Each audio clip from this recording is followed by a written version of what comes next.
La devastante alluvione che ha colpito Valencia e il sud-est della Spagna, causando oltre 213 morti e circa 1900 dispersi, ha lasciato il paese in una crisi senza precedenti. Circa 120.000 persone sono sfollate, mentre 300.000 sono senza acqua ed elettricità. Il governo spagnolo ha dispiegato 10.000 tra militari e forze dell'ordine per affrontare l'emergenza e soccorrere i residenti, con operazioni concentrate nelle aree maggiormente colpite, come il centro commerciale Bonaire ad Aldaya, il cui parcheggio è stato definito un cimitero dai soccorritori. Il re Felipe VI e la regina Letizia visiteranno le zone devastate per mostrare solidarietà alla popolazione. La gestione dell'emergenza è stata oggetto di critiche poiché alcune autorità locali e nazionali sono state accusate di ritardi nella dichiarazione dello stato di allerta. Tuttavia, migliaia di volontari si sono radunati per fornire assistenza coordinati dalla Protezione Civile e stanno aiutando con distribuzione di acqua e cibo, supporto sanitario per i feriti. Il disastro ha anche impattato gravemente l'economia, con migliaia di imprese danneggiate e alcune aree ancora isolate e senza corrente. Nonostante le difficoltà, episodi di salvataggio stanno dando speranza alla popolazione. In uno di questi una donna è stata ritrovata viva dopo 3 giorni intrappolata nella sua auto.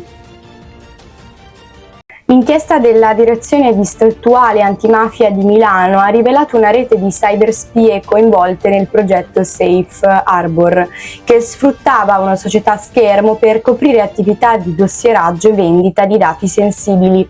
Nunzio Samuele Calamucci, mente dietro il progetto, ha organizzato un sistema che attraverso Safe Harbor drenava risorse e proteggeva il gruppo da eventuali indagini. Il network criminale, operante tramite la società Equalize, vendeva rapporti illeciti a clienti illustri, inclusi studi legali e aziende di rilievo. Carmine Gallo, ex poliziotto e responsabile di Equalize, si è dichiarato disposto a collaborare, mentre altri indagati, come Marco Malerba, hanno ammesso accessi abusivi a favore del gruppo. Durante le indagini è emerso anche il coinvolgimento di figure di alto profilo come Enrico Pazzalli, presidente autosospeso della Fondazione Fiera, che utilizzava legami istituzionali per legittimare le attività di Equalize. Parallelamente i collaboratori Cornelli e Camponovo hanno evidenziato un clima di paura, parlando di una mano oscura e minacce di morte.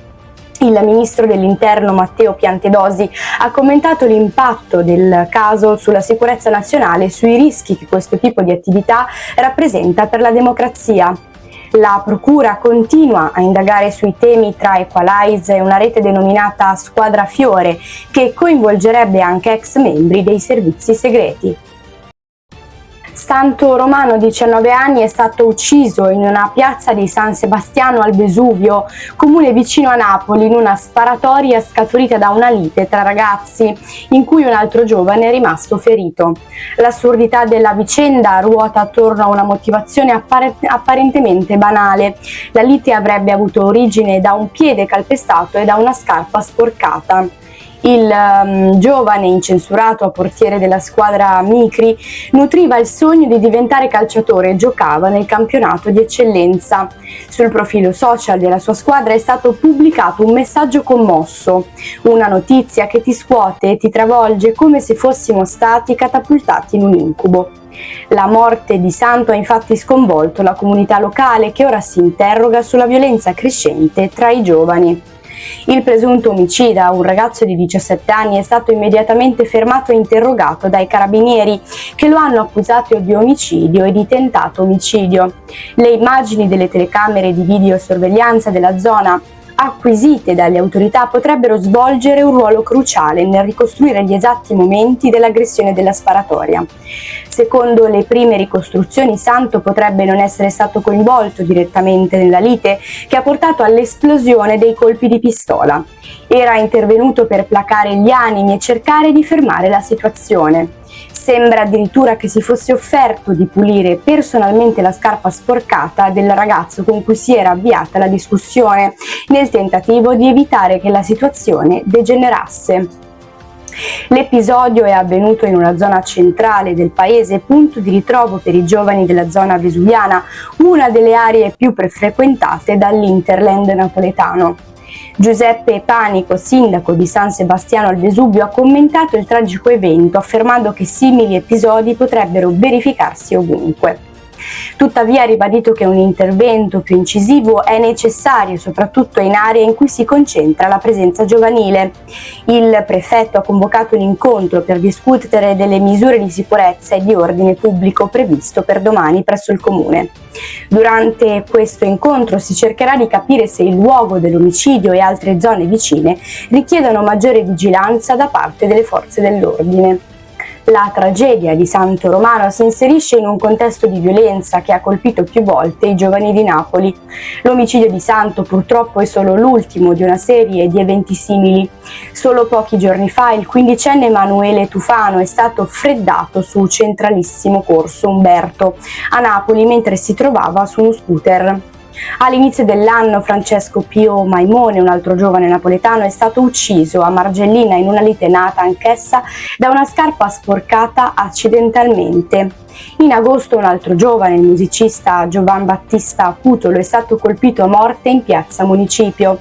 Questi episodi di violenza hanno scosso profondamente la città, dove l'aumento degli scontri armati tra ragazzi sembra far emergere la necessità di un maggiore controllo e di iniziative di prevenzione mirate a disincentivare l'uso delle armi da parte dei giovanissimi.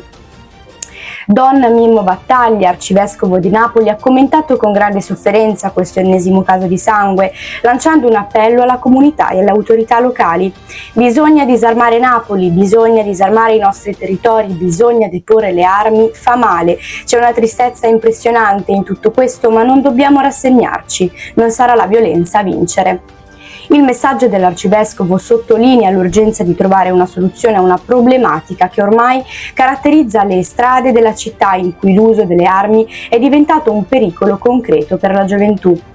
La comunità locale è profondamente scossa e cresce la preoccupazione per la sicurezza nelle piazze e nei luoghi di ritrovo per i giovani. Le istituzioni stanno cercando di rispondere, ma l'impressione di molti è che siano necessari interventi a lungo termine per affrontare una cultura della violenza che sembra diffondersi sempre di più.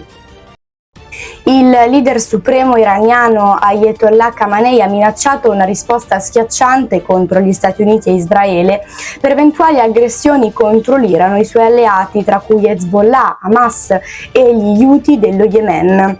Durante un incontro a Teheran, Khamenei ha sottolineato che la reazione dell'Iran non sarà solo una vendetta, ma anche una misura giustificata da principi religiosi e norme internazionali. Senza specificare tempi o modalità, ha ribadito la determinazione dell'Iran a rispondere agli attacchi recenti contro il paese. Nel frattempo gli Stati Uniti avrebbero avvisato l'Iran che non potranno frenare Israele da una forte risposta se Teheran dovesse lanciare un nuovo attacco contro lo Stato israeliano. Secondo fonti di intelligence citate dal Washington Post, l'Iran starebbe infatti preparando un attacco contro Israele nei prossimi giorni.